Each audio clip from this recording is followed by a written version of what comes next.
terima kasih Pak atas izin dan kesempatan yang diberikan.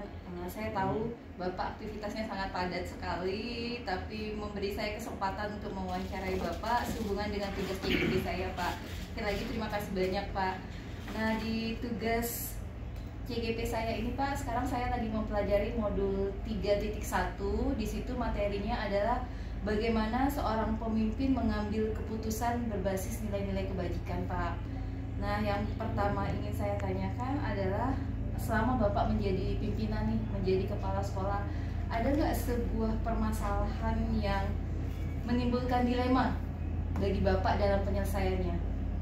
Ya, kalau secara ya tetap ada yang namanya kita di kantor atau di ruang pendidikan ini pasti ada yang kadang-kadang kita mengambil satu keputusan yang jadi dilema atau ada. Iya, ya, Pak. Ya, kalau boleh tahu seperti apa tuh Pak permasalahannya Pak? Permasalahan itu sebagai misal masalah nilai anak kadang-kadang juga menimbulkan satu dilema. Kadang-kadang juga kita ada juga yang berkaitan dengan misalnya dengan tata tertib dari baik guru maupun tata usaha kita gunakan, tapi dia masih tetap juga antara atus tak atus atau bandel lah dalam pendidikan seperti itu. Iya, jadi masih ada beberapa yang menganggap tata tertib itu hanya formalitas ya Pak ya, atau hanya aturan yang bisa dilanggar mungkin ya Pak ya. Jadi acuh tak acuh gitu. Ya mungkin seperti itu. Paling nanti ya sama aja lah dengan yang lain. Yang lain kan seperti itu. Nah, bagaimana Bapak menyelesaikan tuh permasalahan yang tadi itu Pak, ketidakdisiplinan beberapa guru atau tata usaha terhadap pelaksanaan tata tertib? Kalau saya itu biasanya ya kita ajak diskusi lah, artinya apa permasalahannya, nah, seperti itu. Kita artinya kita berawal dari hati ke hati dulu. Iya. Kan situ, karena kan bagaimanapun bahwa kawan-kawan itu kan sebagai mitra di dalam kita bekerja atau mendidik anak bangsa ini. Tetapi kalau sudah dengan pendekatan seperti itu, kemudian kita perlihatkan juga regulasi atau dari Permen dan sebagainya, bahwa seorang pegawai itu misalnya harus berada di tempat kerja itu kan sekitar 40 jam per minggu, kan seperti itu. Berarti pertama dari hati ke hati ya Pak ya, berarti melakukan diskusi persuasif ya Pak, pendekatan personal persuasif ya, itu yang dilakukan pertama kali. Kemudian bagaimana Bapak memandang kasus tersebut atau permasalahan lain yang termasuk dilema etika atau bujukan moral Pak? Mana yang lebih sulit Bapak mengatasinya, itu dilema etika atau bujukan moral? Sebetulnya ya gimana ya, Bu Eka ya, mau dibilang sulit ya sulit, dibilang tidak ya tidak, tapi tetap bagaimana tetap harus kita selesaikan kan gitu. Karena sebetulnya kan kadang-kadang ada sesuatu permasalahan yang memang itu bagikan buah si malakama kan gitu. Iya, dilema etika ya Pak ya. Iya, betul. Iya. Nah, dilema etika itu kan benar tadi yang kata Bapak itu buah si malakama, di mana ketika nilai kebenaran benar sama benar atau sama-sama mengandung nilai kebajikan tapi saling berbenturan itu Pak, si malakama tuh. Biasanya langkah-langkah apa atau prosedur seperti apa yang biasa Bapak lakukan? Kan beda Pak, kalau bujukan moral itu benar atau salah gampang ya Pak. Tapi kalau dilema etika ini sama-sama saling berbenturan, dua buah kebenaran atau dua buah nilai kebajikan. Itu biasanya seperti bagaimana Pak? Kalau misalnya saya mendapatin yang seperti itu, dua permasalahan yang saling ada nilai kebenarannya, ya kadang-kadang saya itu berdiskusi juga dengan kawan-kawan, dengan guru-guru yang lain kan gitu. Sebagai contoh misalnya kalau yang lagi tren yang paling penting saat ini masalah pembayaran honor tambahan ya, itu kan dilema. Di satu sisi kita sebagai guru kan sudah ada tupoksinya. Kadang-kadang bahwa kawan-kawan itu bekerja di luar tupoksi atau di lebih dari yang lain, tetapi secara regulasi tidak diperbolehkan. Nah, kan ini satu dilema tersendiri bagi saya untuk mengambil satu keputusan dalam hal tersebut gitu, Pak. Iya Pak ya, jadi seperti lembur ya Pak ya. Jadi Iya. dari sisi atau dari sudut pandang pemimpin merasa bahwa itu perlu dinilai lebih ya Pak ya, Betul. perlu diapresiasi lebih sedikit daripada yang lain seperti itu ya Pak. Tapi karena terbentur dengan kebijakan atau regulasi, jadi susah mengambil langkah ya Pak ya. Iya, baik Pak. Kemudian kalau terjadi kasus yang tadi itu Pak, atau permasalahan yang tadi itu, ada nggak langkah efektif tuh Pak yang bisa ditempuh untuk menyelesaikannya Pak? Langkah efektif. Ya, kalau langkah saya, ya kalau memang berkaitan dengan seperti itu, karena memang semua itu kan nanti kita kembali kepada regulasi. Iya. Meskipun regulasi secara baru kayaknya memang yang itu tadi kan belum Iya, belum iya, ada benar, lah benar, Pak. kan Iya. itu, tapi tetap kita mengacu pada satu regulasi, karena bagaimanapun saya sebagai pimpinan kan tidak mau juga bahwa nanti kita berbuat berdasarkan hati, berdasarkan itu tadi, kasihan dia sudah bekerja lebih dan sebagainya, masa tidak kita hargai kan Iya. itu. Tetapi berdasarkan regulasi, apalagi dengan misalnya catatan dari Iya. inspektorat, Iya, badan kemudian yang juga berwenang ya, Pak. BPK dan Iya. sebagainya, oh ini tidak boleh, ya mau tak mau kita memberikan satu pengertian terhadap kawan-kawan. Iya, berarti ada yang bertentangan Pak ya antara Iya. uji regulasi di mana kita harus berpegang pada aturan sama Iya. uji intuisi. Menurut kita itu merupakan hal yang layak kita hargai Iya. ya Pak ya. Iya. Nah, berarti kan ada tantangan nih Pak ya. Tapi dari pembicaraan atau yang Bapak katakan tadi bahwa kita tetap sebagai pegawai atau sebagai ASN berarti tetap berpegang pada regulasi ya Pak ya. Betul. Tetap berpegang pada regulasi. Iya. Karena ya tadi memang betul-betul dilema ya Pak ya. Jadi dari satu sisi kita ada rasa empati, tapi satu sisi kita harus tetap berpegang pada regulasi. Nah, Bapak ada nggak menyediakan atau membuat tata kelola administrasi atau manajemen secara khusus, atau Bapak menjadwalkan sebuah permasalahan itu untuk diselesaikan dalam waktu-waktu tertentu?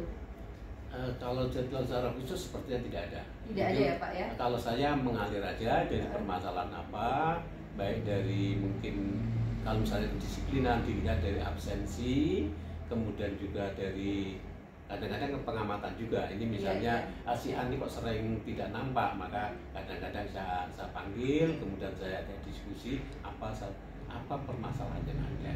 Karena kadang-kadang kan dia bisa memberikan satu argumentasi yang memang nalar, ya kita pertimbangkan juga kan seperti itu. Meskipun secara aturan memang itu tidak bisa, tapi kan kita juga sebagai atasan kadang-kadang tidak bisa hitam putih. Iya, iya Pak, iya. Berarti itu dari yang saya pelajari Pak, itu berarti mengacu kepada care based thinking, berarti berbasis dengan rasa peduli. Iya. Berbasis dengan rasa peduli setelah semua fakta atau data terkumpul oleh Bapak.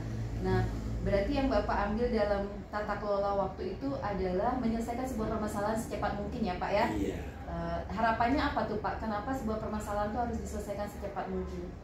Karena kalau ini tidak kita selesaikan, ya ini nanti satu dia akan berlarut-larut, yang kedua juga akan bisa memberikan satu role model yang tidak bagus untuk kawan-kawan yang lain. Itu udah pasti. Misalnya si A itu seperti itu, karena si A aja tak dianukan sama pimpinan, nah udahlah kita pun dengan akan berbuat dengan hal yang sama, kadang-kadang seperti itu. Iya, berarti itu mengacu kepada keefektifan waktu ya Pak dalam penyelesaian sebuah masalah. Kemudian di manajemen yang Bapak pimpin sekarang ini ada nggak faktor-faktor atau individu-individu yang mempermudah Bapak dalam menyelesaikan atau pengambilan sebuah keputusan untuk kasus-kasus tertentu? Kalau dalam pengambilan keputusan, yang pertama kan saya bagaimanapun harus bisa menjadi role model kan gitu. Jadi saya bisa mendisiplinkan kawan-kawan, tapi saya sendiri pun juga harus disiplin. Kemudian apa tadi Bu Eka? Faktor iya, faktor atau individu-individu atau hal-hal apa yang akan mempengaruhi Bapak dalam pengambilan sebuah keputusan? Biasanya saya akan sharing juga dengan kawan-kawan, karena bagaimanapun bahwa meskipun saya di sini sebagai pimpinan, tapi kan itu kan hanya secara struktur aja. Tetapi kan kalau secara kerja itu sebetulnya saya dengan kawan-kawan ada hal yang sama, jadi mitra kerja. Jadi saya tidak malu meskipun dia di sekolah ini dia baru berapa tahun ada sekolah, saya tidak malu untuk berdiskusi, minta sumbang saran dan sebagainya. Bahkan dengan yang dulunya pernah jadi murid saya pun saya tidak malu untuk menanyakan bagaimana kalau menurut ibu yang seperti ini, kan seperti itu. Iya, Pak. Baik, berarti Bapak melakukan pengumpulan fakta ya Pak, data sebelum mengambil keputusan tertentu, kemudian Bapak juga berkolaborasi ya Pak ya. Iya, baik Pak, luar biasa. Kemudian dari semua yang tadi disampaikan tuh Pak, pembelajaran apa yang bisa Bapak ambil selama Bapak menjadi pemimpin? Seperti ini Pak, maksudnya untuk jadi pemimpin itu seperti apa gitu Pak? Menurut Bapak setelah sejak tahun berapa Pak jadi kepala sekolah Pak? Maaf. Saya dari kepala sekolah sejak tahun 2016. Wah, luar biasa. Sebelumnya wakil kurikulum Pak, berapa tahun? Wakil kurikulum tidak lama, yang lama malah sebetulnya yang di Sarpras dulu. Iya, di Sarana Prasarana dengan jam terbang yang luar biasa itu Pak, tentu Bapak banyak try and error gitu dalam mengambil keputusan. Apa hikmah yang Bapak bisa ambil dalam mengambil sebuah keputusan? Dalam mengambil sebuah keputusan ya yang pasti bahwa seorang pimpinan pasti ada satu permasalahan. Jadi mengambil keputusan kalau saya itu selalu gini. Pada saat saya misalnya saya tidak suka dengan seorang pegawai, maka saya tidak akan mengambil keputusan pada saat saya marah. Kan gitu. Jadi perlu bagi saya untuk merenung. Kemudian kalau ada satu permasalahan, misalnya sesuatu yang akan menimbulkan ekses ini, misalnya penyelesaiannya dengan A bisa, dengan B bisa misalnya, maka saya akan mengambil satu risiko yang terkecil. Misalnya pernah saat ada satu kejadian anak itu kelahi, kemudian dia tidak selesai sampai melapor dan ke kepolisian dan sebagainya, maka saya harus menyelesaikan itu dengan mengambil risiko yang paling kecil, meskipun itu sebetulnya mungkin orang lain akan menganggap bahwa saya termasuk yang penakut dibilangkan karena saya, tapi bagi saya itu ya tidak masalah. Yang penting saya bahwa ini jalan kepemimpinan di sini atau manajemen di sini ini bisa berjalan normal, kan seperti itu. Berarti yang dapat saya ambil adalah keputusan akhirnya itu bagaimana kita mengambil resiko paling minimal ya Pak ya. Betul. Dengan memperhatikan jangka waktunya, apakah ini berdampak terhadap jangka pendek atau jangka panjang sebuah kelangsungan sekolah ya Pak ya. Baik Pak, terima kasih luar biasa Bapak menyempatkan waktu untuk saya mewawancarai Bapak. Kemudian nih Pak, terakhir ada nggak nih Pak saran Bapak untuk saya sehubungan dengan pengalaman Bapak menyelesaikan permasalahan? Mudah-mudahan kedepannya atau sekarang saya juga berharap bisa menjadi pemimpin pembelajaran seperti itu Pak. Untuk seorang pemimpin, bagaimana saran Bapak untuk saya? Kalau saya ini cuma bisa memberikan satu sedikit mungkin masukan, tapi apakah itu benar atau tidak, atau pas atau tidak. Kalau menurut saya bahwa seorang pemimpin yang pertama dia harus bisa jadi panutan sesuai dengan semboyan Ki Hajar Dewantara. Kemudian yang kedua dia harus bijak. Artinya antara satu kasus dengan kasus yang lain tidak bisa, meskipun itu mungkin permasalahannya sama dan pengambilan satu keputusan bisa aja berbeda. Jadi harus kita lihat juga, disitulah seorang pemimpin harus bersikap bijak. Berat Pak, berat satu kata bijak itu Pak. Tapi apapun itu, insya Allah Pak, Bismillah. Saya juga doakan semoga Bapak sehat, terus Bapak dan keluarga dalam. Assalamualaikum warahmatullahi wabarakatuh.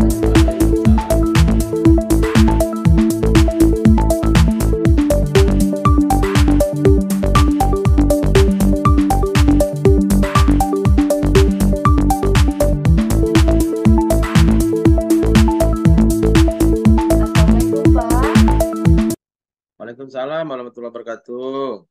Maaf Pak, mengganggu Bapak di tengah aktivitas dan kesibukan Bapak yang padat. Saya minta waktunya sebentar, boleh ya Pak? Boleh, silakan Bu Eka. Apa yang kira-kira bisa saya bantu Bu Eka? Baik Pak, sehubungan dengan diklat saya di CKP, saya mendapat tugas untuk mewawancarai kepala sekolah tentang pengambilan keputusan berbasis nilai-nilai kebajikan sebagai pemimpin. Dan luar biasa, Alhamdulillah Bapak memberikan izin saya untuk mewawancarai Bapak. Sekali lagi, terima kasih yang tak terhingga, terima kasih banyak ya Pak atas waktunya. Sama-sama Eh, Bu Eka. iya, Pak, akan saya mulai saja. Eh, yang ingin saya tanyakan adalah selama Bapak menjadi kepala sekolah, tentu Bapak banyak sekali menghadapi berbagai hal, permasalahan, tantangan, dan segala macamnya. Nah, yang ingin saya ketahui adalah pernah nggak Bapak mengalami dilema dalam sebuah permasalahan? Bisa nggak Bapak ceritakan kepada saya? Baik Bu Eka, terima kasih telah sudi eh, berkomunikasi berwawancara dengan saya. Adapun pengalaman selama saya menjabat sebagai pelaksana tugas kepala sekolah, yang pertama itu yang pernah saya rasakan dilema, yang Mm-mm. mana saya masih bertugas di SD saya yang lama, di SD 001 Tanjung Pinang Timur. Saya pernah menghadapi dilema itu, rekan guru saya, Mm-mm. dia sudah pegawai negeri sipil, cuman beliau masih statusnya belum sah sebagai suami istri. Konteksnya Hmm. itu dia masih nikah di bawah Siri. tangan ya gitu, Oh iya, nikah siri ya, iya, iya. nikah siri. Nah, jadi pada saat saya masuk mulai di sana, Iya. saya juga sudah menyampaikan, mendengarkan dari teman-teman bahwa si A ini adalah dia dikasih Pak. Mm-mm. Cuman hanya Bapak saja yang tahu, yang kawan Mm-mm. yang lain juga tidak tahu. Nah, Mm-mm. jadi saya berpikir juga, Mm-mm. wah Mm-mm. berat juga. Iya, Kalau si A ini tidak saya selesaikan, bisa jadi saya dipanggil ke dinas ini. iya, Kenapa iya, kok di bawah? iya. Ya, di bawah pimpinan Bapak, Bapak membiarkan hal ini terjadi. Nah, Nah, jadi tak lama kemudian saya panggil sama guru senior. Guru senior lah mm-mm. ya, guru Iya. senior. Walaupun saya kepala sekolah, tetapi saya juga menghargai guru seniornya. Saya Mm-mm. bertukar pikiran, saya minta pendapat. Saya panggil lah waktu itu wakil kepala sekolah, kemudian Ibu Darti. Jadi dua Mm-mm. orang saya panggil, saya mintakan saran sebelum saya memutuskan. Mm-mm. Mm-mm. Jadi teman tadi memberikan saran, Pak, alangkah baiknya kita panggil ibunya si A tadi agar permasalahannya ini bisa diselesaikan, agar kedepannya dia juga masalah status jadi pegawai juga tidak Iya. dipermasalahkan. Akhirnya dengan keputusan sesuai dengan kami diskusi tadi, akhirnya kami memutuskan bahwa kita harus bisa menyelesaikan masalah ini dengan Ibu si A tadi agar dia bisa betul-betul untuk menikah yang sebenar-benarnya. Akhirnya Ibu tadi juga dia juga sudah menyetujui. Sebenarnya saya juga mau Pak, cuman saya lagi menimbang dan mengingat. Saya melihat karena saya menikah sudah ketiga kali Ibu Eka. Oh, Yang ini alah. yang ketiganya. Heeh, Jadi heeh. dia masih ragu. Pertama dia Iya, gagal, iya, iya. kedua dia Iya, gagal, iya. yang ketiga dia tak Trauma mau ya, Pak. gagal. Heeh. Ya, dia trauma. Akhirnya bagaimana saya kasih masukan, alangkah baiknya itu menikahlah menurut agama dan menikah secara hukum yang sah. Mm-mm. Jadi akhirnya saya juga diminta sama beliau untuk menjadi saksi bahwa dia menyaksikan bahwa dia telah melaksanakan pernikahan. Waktu itu ya Mm-mm. saya tunaikan, Mm-mm. saya tolong juga, saya bantu waktu itu nikah di Tanjung Pinang, Kuah Tanjung Pinang Timur. Begitu Bu Eka. Jadi masalahnya sudah selesai selesaikan. Saya menjadi saksi beliau menikah secara Wah. sah menurut Wah, agama luar dan hukum. biasa ya, Pak. Luar biasa dengan masalah yang rumit itu Bapak bisa selesaikan dengan sangat bijaksana. Salut, Pak. Kemudian gini, Pak, dalam pendidikan di kelas saya di JKB nih, Pak, saya mendapat materi ada permasalahan itu dilema etika dan bujuk Mhm. moral. Nah, bagaimana Bapak mengambil sebuah keputusan nih ketika ada kasus nih sama-sama benar dan sama-sama mengandung nilai kebajikan, tapi saling berbenturan. Bapak mengutamakan yang mana? Yang etika moral sama bujukan moral, etika. Iya, iya, dilema etika dan bujukan moral. Itu gimana Bapak Kalau mengidentifikasi kasusnya? dalam kasus ini, kalau saya sebagai Hmm, pimpinan, yang pertama hmm, tahap awal itu saya menelaah dulu apa permasalahannya. iya, Saya telaah baik. dulu, kemudian Heeh, saya identifikasi heeh, kasus-kasus tersebut. Sehingga hmm, dapat saya memberikan suatu penilaian bahwa kasus tersebut merupakan dilema etika atau moral. hmm. Baik Pak, Kemudian, terima kasih. ah, Terus eh, untuk dua nilai yang saling berbenturan, misalnya ada kasus nih Pak, benar sama benar atau sama-sama mengandung nilai kebajikan. Nah, ini mana yang Bapak prioritaskan? Atau bagaimana Bapak mengambil keputusan dalam kasus yang sama-sama benar tadi? untuk sebelum saya mengambil keputusan, Bu Hmm, Eka, saya iya. selalu mempertimbangkan segala sesuatu hal itu karena hasil dan dampaknya itu pasti membuatkan suatu keputusan tersebut sehingga eh, pengaruhnya terhadap orang lain. Jadi kita harus Oh, mengambil keputusan itu perlu dengan pertimbangan yang sangat matang sekali. oke. Sehingga apa yang kita putuskan tadi itu kan bisa berpengaruh terhadap orang.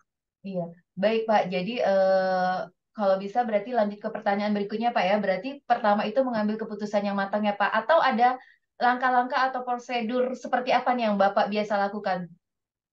Selain pertama Biasanya saya mempertimbangkan. sebelum saya mengambilkan suatu keputusan tadi telah saya sampaikan, saya meminta saran terutama daripada guru senior.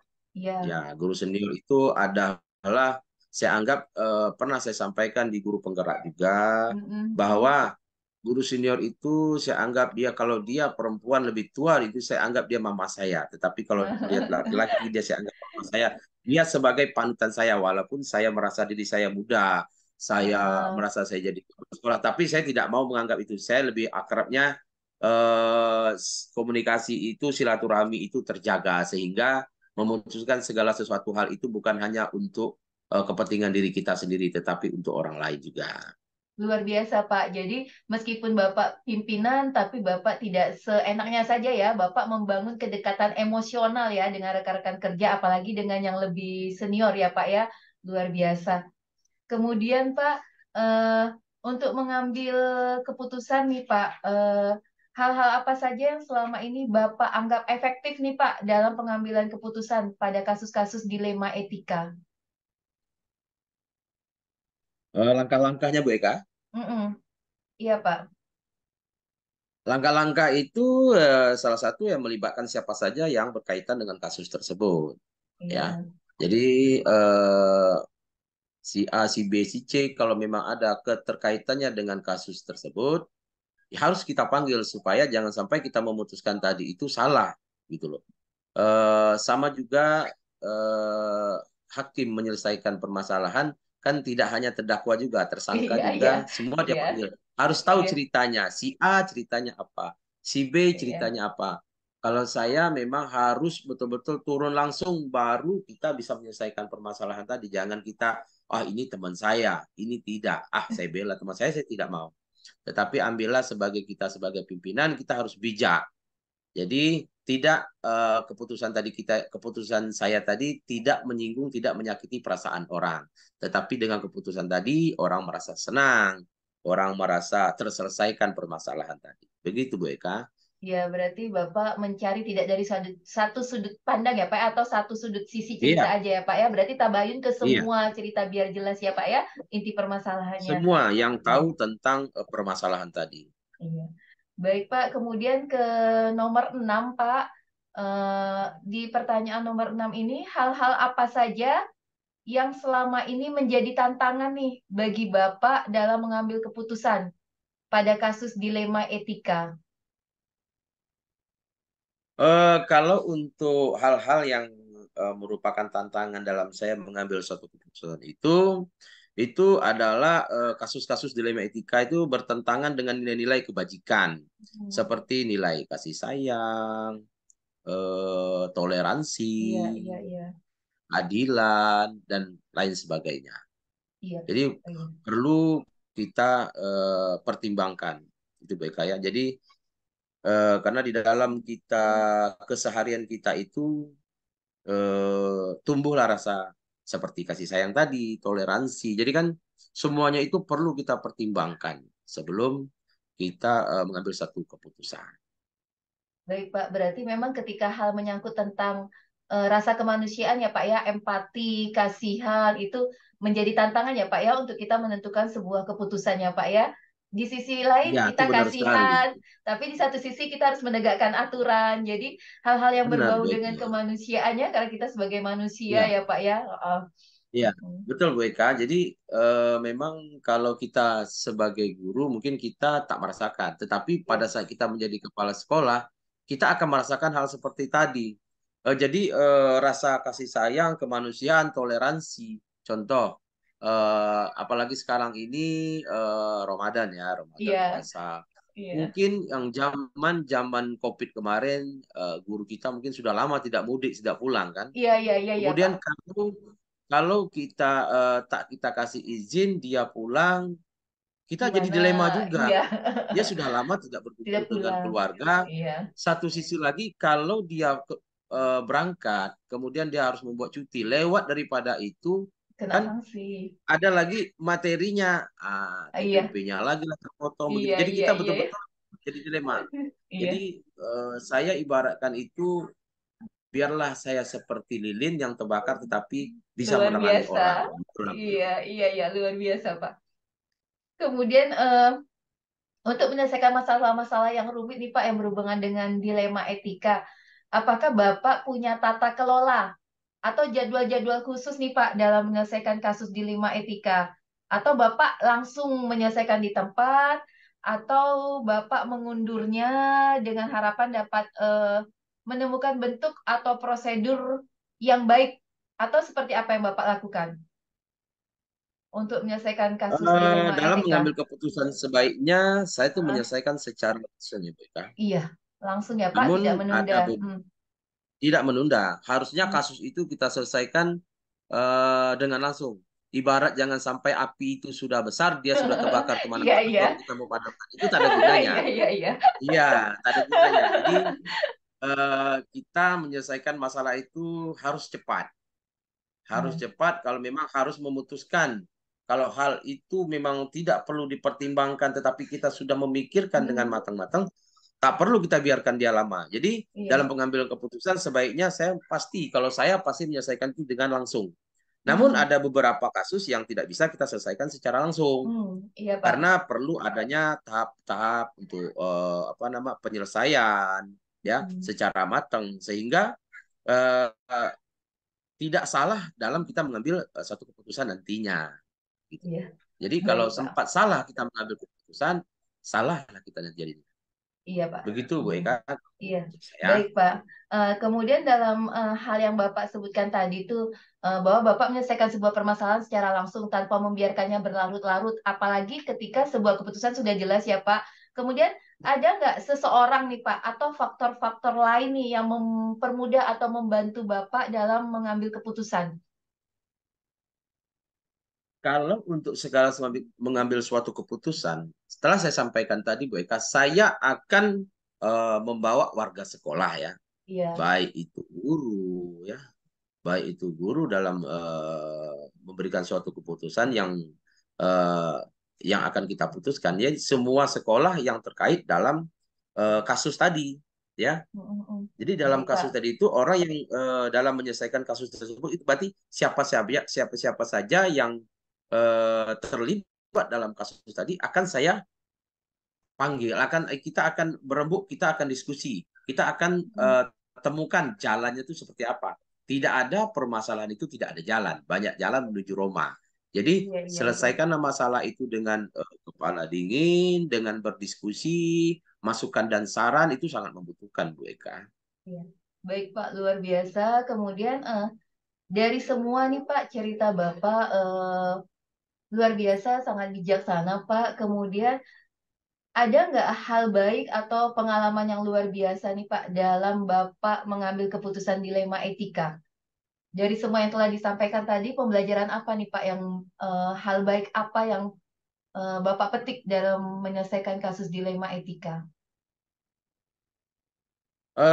Pembelajaran yang sempat saya petik dalam pengambilan keputusan dilema etika itu hal-hal ini dapat menjadi pengalaman ya, Mm-mm. pengalaman tentunya bagi diri saya Mm-mm. ataupun tuntunan sikap Mm-mm. eh, saya dalam mengambil suatu keputusan ke depannya nanti. Jadi supaya saya tidak menjadi satu pemimpin yang salah langkah. Jadi perlu menjadi satu pengalaman, Bu Eka. Iya, Jadi apalagi mungkin Bu Eka juga nanti ke depannya juga akan menjadi pemimpin. Ya seperti seperti saya gini juga lah. iya, Kita tidak akan pernah merasakan kalau kita tidak pernah merasakan duduk di sini. Kita tidak iya. bisa memberi keputusan. Kalau Bu Eka sudah merasakan duduk seperti saya, baru kita akan merasakan. Nah, itulah. Baik Pak, Kita dari sadar dulu. terima kasih banyak dari wawancara singkat ini. Luar biasa, Bapak begitu bijaksana nih dalam menyelesaikan suatu permasalahan, kemudian menimbang apakah ini resiko minimal atau bagaimana pengaruhnya terhadap orang-orang yang bermasalah. Kemudian Bapak tabayun kepada semua yang terlibat dalam sebuah permasalahan. Banyak hal luar biasa yang saya ambil dari kepemimpinan Bapak. Eh, Sangat bersyukur saya kepada Allah karena bisa mempertemukan saya dengan Bapak yang begitu bijaksana dalam menyelesaikan sebuah keputusan atau permasalahan. Nah, terakhir nih Pak, bisa nggak Bapak kasih saran nih untuk diri saya nih sehubungan dengan pengalaman Bapak? Bagaimana nih saran Bapak untuk diri saya nih ketika saya menghadapi sebuah permasalahan, Pak? Mohon Pak sarannya, Pak. Terima kasih Bu Eka. Saran saya mudah-mudahan di kedepannya Bu Eka juga bakal calon menjadi pemimpin. Amin. Saya sangat mengharapkan sekali. Mudah-mudahan saya juga tidak menyatakan bahwa saya ini baik dan benar, tetapi saya akan berusaha menjadi orang yang lebih baik. Jadi saya juga menyarankan Bu Eka di kedepannya juga jadilah pemimpin yang dalam memutuskan suatu permasalahan dengan bijaksana, penuh pertimbangan, sehingga kita tidak ada merasa melukai atau membuat teman atau apa ya rekan-rekan kita itu merasa kecewa dengan kita menjadi pemimpin. Mudah-mudahan kedepannya Bu Eka menjadi orang yang sukses selalu. Baik Amin ya Pak, rabbal luar alamin. biasa. Itu aja Jadi saran saya Bu banyak Eka. Iya, luar biasa banyak hal baik, banyak pengalaman baik yang saya ambil dari Bapak. Jadi penting ya Pak ya untuk kita jadi orang baik, kemudian untuk kita menenggang orang sekitar kita, jangan sampai melukai orang-orang di sekitar kita ya Pak ya. Baik Pak, sekali lagi terima kasih banyak Pak. Sekali lagi Alhamdulillah Bapak menyempatkan waktu untuk saya di tengah padatnya aktivitas Bapak. Sekali lagi terima kasih banyak Pak. Salam sehat, semoga Bapak dan keluarga dilindungi oleh Allah Subhanahu wa taala. Terima kasih Pak. Assalamualaikum warahmatullahi Terima kasih wabarakatuh. banyak. Terima kasih banyak. Semoga sukses selalu Bu Eka.